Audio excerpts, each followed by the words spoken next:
Let's discuss Atal Pension Yojana in this video. First one thing जान लो कि ये जो अटल पेंशन योजना है ये अनऑर्गेनाइज सेक्टर में जो भी काम कर रहे हैं ना उनके लिए है। लॉन्च हुई थी 2015 में, ठीक है। एंड इसका मेन क्यों डिजाइन किया इसको, to encourage voluntary savings for retirement. यहाँ पे आपको डिफाइंड पेंशन बेनिफिट मिलते हैं बेस्ड ऑन कब आप ज्वाइन कर रहे हो और आप कितना कंट्रीब्यूट कर रहे हो उसके ऊपर, वो अभी देखेंगे हम कितना कब ज्वाइन कर सकते हो एंड कंट्रीब्यूशन, ठीक है। तो यहाँ पे वही लिखा है कि टारगेट ऑडियंस क्या है, जो भी पुअर लोग है, अंडर प्रिविलेज्ड वर्कर्स से in informal sector, unorganised sector में जिनको कोई फॉर्मल पेंशन मिलती नहीं है, जैसे एम्प्लॉय प्रोविडेंट फंड हो गया, ठीक है, वो ठीक है इनके अंडर नहीं है, they lack formal pension coverage, so उनके लिए डिजाइन की गई स्कीम है। एज रिक्वायरमेंट्स देखो, scheme is available to Indian citizen between 18 to 14 years. Age limit 18 से लेके 40 तक है, ठीक है। 18 कंप्लीट होने चाहिए, 40 के नीचे। यहाँ पे अभी 2022 से अक्टूबर 1 2022 से क्या किया है कि जो लोग इनकम टैक्स पे कर रहे हैं वो लोग अब एलिजिबल नहीं है। देखो ये तो सिंपल सी चीज है, कॉमन सेंस है कि जो अनऑर्गेनाइज और पुअर वर्कर्स है इनफॉर्मल सेक्टर में उनके लिए स्कीम है ना, तो जो ऑलरेडी इनकम टैक्स पे कर रहे हैं तो वो क्यों होंगे स्कीम में, तो उनको एक्सक्लूड किया सरकार ने अक्टूबर 2022 में, ठीक है, वो अपडेट किया स्कीम को।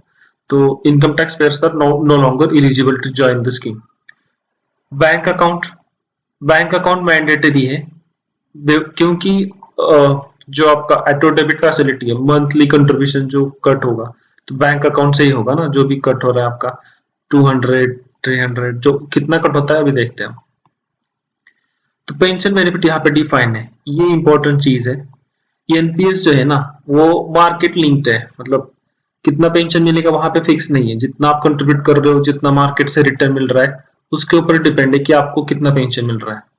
लेकिन ये जो है ना अटल पेंशन, क्योंकि ये पुअर अनऑर्गेनाइज जो वर्कर्स है सेक्टर में काम कर रहे हैं इनफॉर्मल सेक्टर में उनके लिए है, दैट्स वाई यहाँ पे जो बेनिफिट्स जो है वहां पे गारंटीड फिक्स्ड मंथली पेंशन मिलती है 60 एज जब आपके हो जाएगी at age 60, so you will start getting your pension at 60।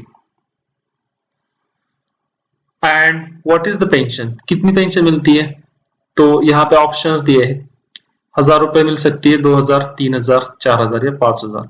सो आप कितना कंट्रीब्यूट कर रहे हो उस हिसाब से आपको डिसाइड करना है, मतलब आपको 1000 रुपए पेंशन चाहिए या 5000 पेंशन चाहिए, डिसाइड करो। तो अगर आपको ज्यादा पेंशन चाहिए तो आपको ज्यादा कंट्रीब्यूट करना पड़ेगा, है ना, अमाउंट।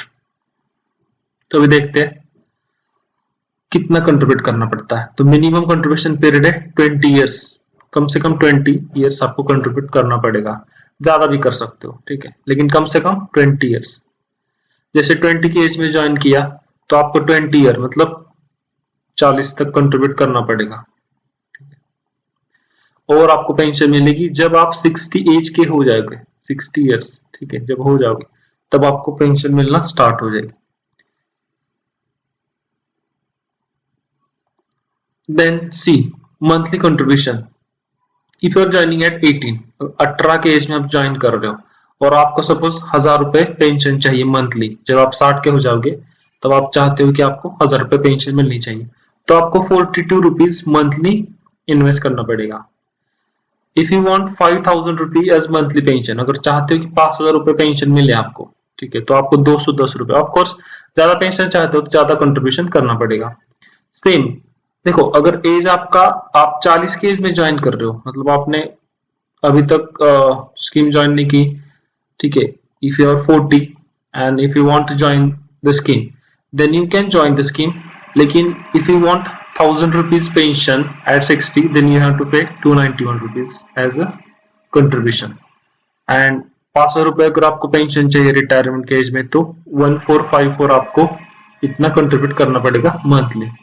तो ये सिंपल चीज है, जितना आप लेट ज्वाइन करोगे उतना आपको ज्यादा कंट्रीब्यूट करना पड़ेगा, एंड जितना जल्दी ज्वाइन करोगे उतना कम कंट्रीब्यूट करना पड़ेगा।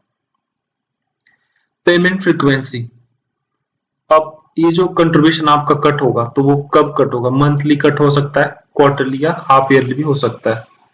गवर्नेंस एंड बेनिफिट्स देखो, the scheme is administered by pension fund development authority, PFRDA organisation है, इसको ये जो है ऑर्गेनाइजेशन इसको एडमिनिस्टर करती है एंड इसको एनपीएस आर्किटेक्चर के अंडर ही मैनेज किया जाता है।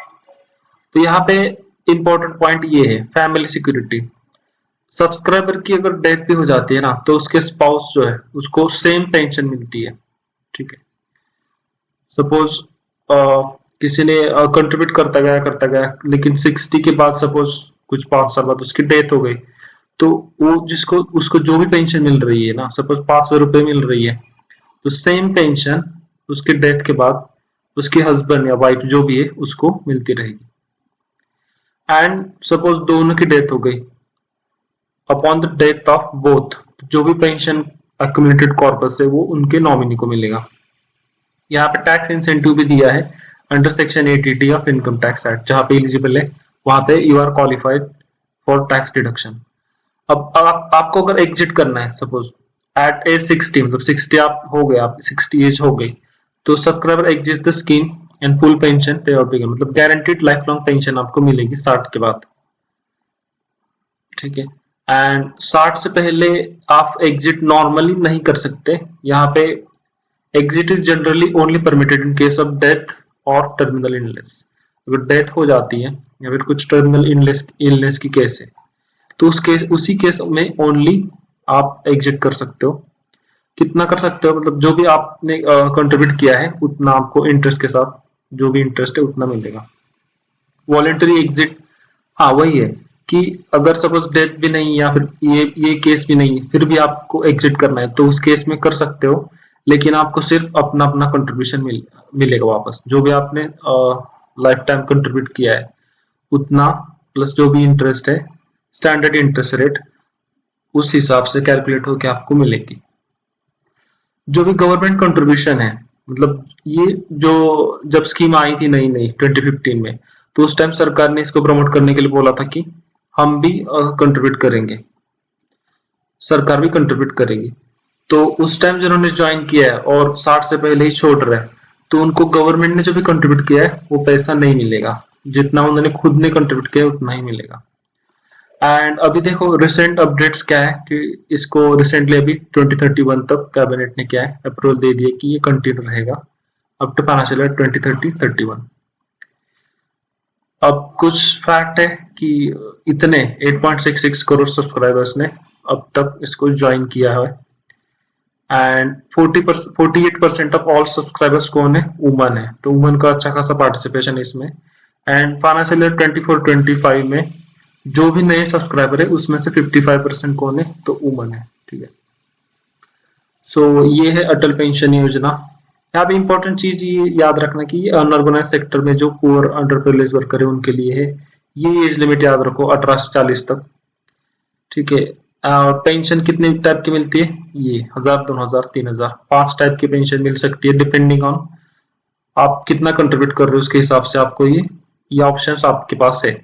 ठीक है, एंड यही इंपॉर्टेंट चीजें हैं, एग्जिट रूल्स वगैरह। ठीक है, अभी देख लिया हमने, सो दैट्स ऑल।